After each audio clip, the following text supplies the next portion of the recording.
Firstly, remove the engine cover. This is simply lifted off the engine. We can now access the rail pressure sensor and the boost sensor. Remove the rail connector by first pulling back the locking tab, then pushing down on its releasing tab and pulling back on the connector. Connect our rail harness plug to the rail sensor.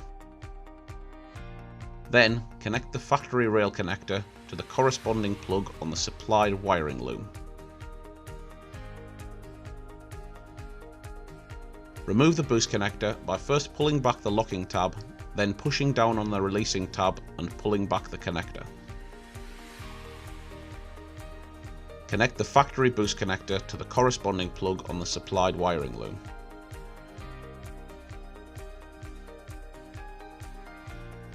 Connect our boost harness plug to the boost sensor.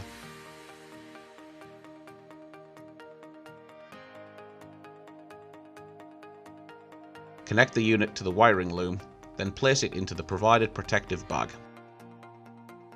Route the tuning box and wiring harness away from direct heat or moving parts.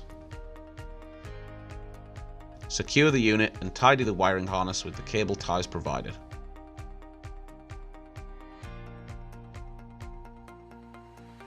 Replace the engine cover by pushing it back into place. Finally, ensure that the LEDs illuminate in accordance with the supplied instructions.